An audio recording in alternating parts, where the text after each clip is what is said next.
Hello and welcome.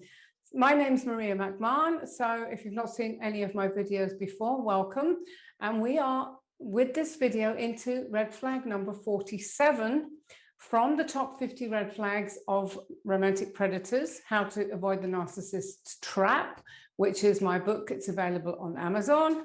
The link is below if you'd like to check that out. Now, this is another horrendous nail in the coffin of your relationship. Narcissists are not content to end the relationship and walk away.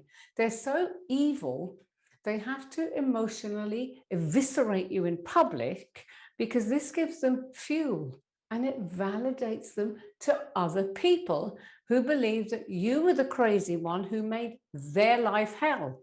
It's their kind of closure, except it's not always, because they often come back to Hoover you, even after they've initiated vicious smear campaigns against you. It happens. I've heard of it many, many times.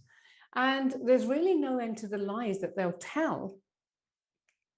So you have to be prepared for absolutely anything, because narcissists are completely unconscionable.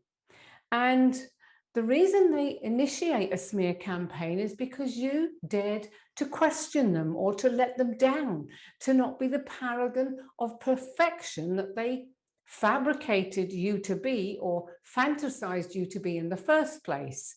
They have a pathological need to punish you for daring to see through them, or for being so ordinary and human that you caused their mask to slip and fall off. And you've dared to expose them to themselves, and they simply cannot allow this. So they must do everything in their power now to discredit you and save their fake self from public exposure. They must destroy you and garner sympathy from anyone who will listen. Now, this is where the flying monkeys also get to work in earnest. And I've got a flying monkeys video coming up next. You're not only up against the lies your ex is telling about you all around town and across your social media, you're also going to be up against the flying brigade monkey too. And the main reason the narcissist embarks on a smear campaign is very much in sync with their standard behavior. And there are actually 3 key reasons why they do it. So number one reason is to destroy you. They want to discredit you to anyone who is still left in your circle, if they haven't isolated you from them already. 2 is to get their all-important fuel. Seeing you hurt privately and then publicly brings them joy. And yes, it's pretty sick, but it is what it is when you're dealing with a narcissist. And number 3 is to protect themselves and their new source of supply. They will not want their new squeeze to hear about their abusive behavior. So painting you to be the crazy, jealous ex will ensure that. So they will give their new person the impression that, you know, you're the crazy, jealous ex. So if you try and do anything to counteract what they're saying, that's just what it's going to look like, that you're the crazy ex. So if you think back to, or if you've seen, or if not, go and watch red flag number 11, how I talk about how they trash their exes. If they did, not all of them do, but the majority of them do, that's how they will have been talking about you during the love bombing phase with their new squeeze. That's what they'll be doing. They'll be trashing their ex, but that ex is now you. Now, narcissists are very, very sneaky, to put it mildly.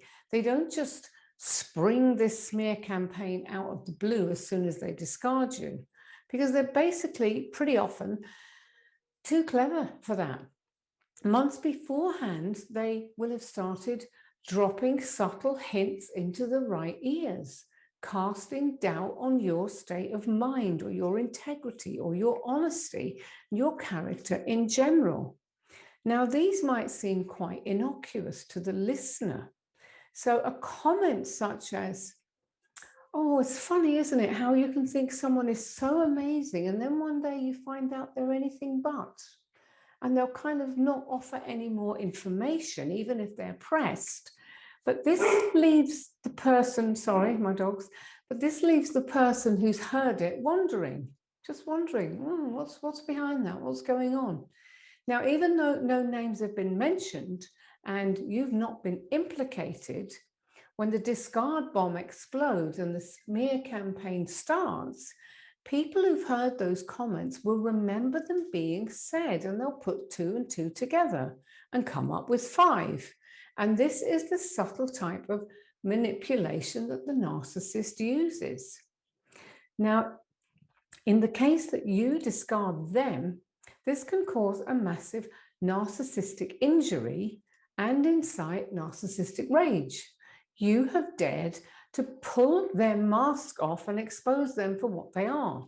So they may, in this case, do everything in their power to persuade you to stay. They might love bomb you like they did in the beginning. They might beg, plead, get down on their knees and cry and promise to change and get therapy and do whatever it takes. But this will all be lies. And deep down, you know it. So you must refuse. You must refuse in your heart and soul to believe their lies. They may start stalking or harassing or threatening you, rubbing your face in their new supply. And of course, most smear campaigns are pretty nasty and vicious. Now, I also want to talk about narcissistic injury and narcissistic rage, because this plays a role in the smear campaign scenario. So it's not difficult to cause a narcissistic injury to a narcissist because their egos are both massive and extremely fragile. So they'll take deep offense if you say anything that paints them in a less than perfect light. It could be something completely innocuous, such as, well, maybe you could work on improving that. A simple thing like that could cut deep into their ego. And in doing so, you've actually threatened their sense of power and control, and they'll want to punish you for doing it. And by saying anything that threatens their fake persona or not letting them get their own way or be the center of attention or asking them to be accountable for any kind of behavior, you're actually causing a narcissistic injury. They will not forgive it and they will not forget. So when it comes to smear campaigns, if you've discarded them, you've committed the worst possible crime against them and they will want revenge. And the smear campaign against you, as I've said, will be vicious. Now, narcissistic rage comes in many forms. You can have the screaming, ranting, raving hysterics when the narcissist throws a complete fit of rage, and it can result in your being physically attacked or having your property smashed to pieces. But it can also be cold, silent, deadly rage. Now, if you're ever in a situation where you feel in danger of assault or being assaulted, get out as soon as you can. Call the police if you have to. Get out and get somewhere safe. But coming back to smear campaigns, remember that narcissists have no respect for other people's boundaries. So it's open season on anyone in your life that they can reach. And their vicious lies can cost you family, friends, and even your career. In the vilest cases, you can find yourself facing criminal charges for something you didn't do. This can happen with custody battles where they accuse you of child abuse and you end up in court trying to defend yourself against those lies. And this happens much more than I care to admit. So what can you do in the face of such character assassination? Now, you might feel helpless and totally like a victim, but there are actually several things you can do to take back a measure of control, and I want to share those with you now. So first and foremost, resist the urge to retaliate and defend yourself. Rein yourself in and realize that reacting with anger and outrage is just going to give them a massive dose of feel-good fuel.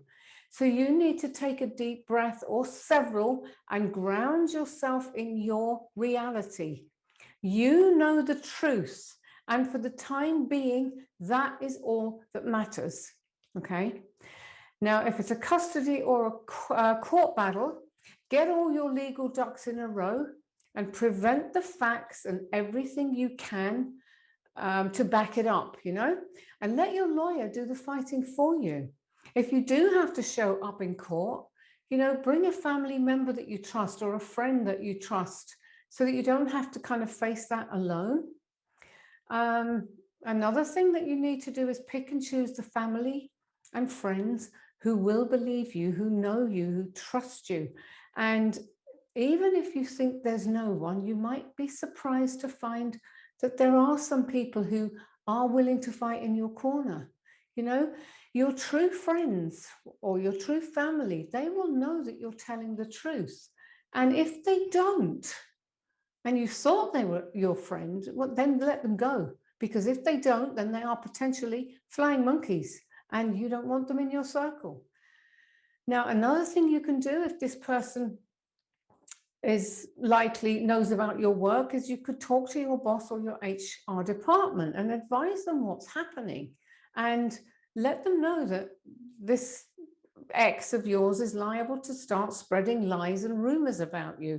You don't necessarily need to say smear campaign or mention the word narcissist, because that can often give people a false construct of what's going on. So just say simply, they're very vicious, they're out for revenge, they're going to start, spreading lies and rumors about you. That's enough. Another thing that I not recommend, but that I suggest, because it may be an option for you, as it has been for many, many people that I know and I've worked with. You may need to get out for real. You may have to take radical steps to protect yourself, like moving house, state, or even country. And I know people who've done it. Now, another thing to do is just tell yourself you will get through this. Hold on to that thought. I think it's also important, if I haven't mentioned it, I mention it so many times in so many videos, is to block that person, go no contact, so that you don't see or hear about the smear campaign, because they are relying on you hearing about it for it to work. Yeah. So if you block them and they can see that you're not showing up anywhere, you're not ranting back about it, you're giving them no feedback at all, that's going to take a lot of the wind out of their sails, and it's going to make their smear campaign much more inefficient. So don't give them fuel. This is so important. Decide in your own heart that you don't give a flying fig about what other people think. Make a decision that you're done with pretending and people pleasing, if that's kind of been a pattern for you. And decide from now on that you're going to start taking care of yourself. Decide that you're better than this and that you deserve a whole lot better in life. And if you can do this and really feel it, you will reach a new level of self-empowerment that will just astound you. If you can just step away from all the drama, take a deep breath and just decide, hey, this isn't me. This is just a load of BS that's going on. And I'm going to see myself differently. I'm going to take myself out of all this mess. You will feel differently. So give that a try. So the next red flag that I'm going to talk about is hoovering. The romantic predator strikes again. And this can happen even after they have initiated a vicious smear campaign against you. And that might seem shocking and impossible, because for a normal person it would. But when it comes to narcissists, we know everything is not what it seems, because they think differently. Their brains are wired differently. So watch the next one, because even after a smear campaign, you're not necessarily out of the woods and free and it's over and done and dusted. You may still be susceptible to hoovering, which is the narcissist targeting you and love bombing you and getting you back. And I know people this has happened to. Even after a smear campaign, they were still able to work their love bombing magic and convinced that person to forgive them and take them back, and bam, before you know it, they are back in the lion's den. So definitely watch the hoovering video. It's actually in 2 parts coming up next, because you really don't want to get out of the relationship, get past the smear campaign, all of that, and then get hoovered back in again. Okay, so thank you very much for watching, and I will see you again soon. Bye for now.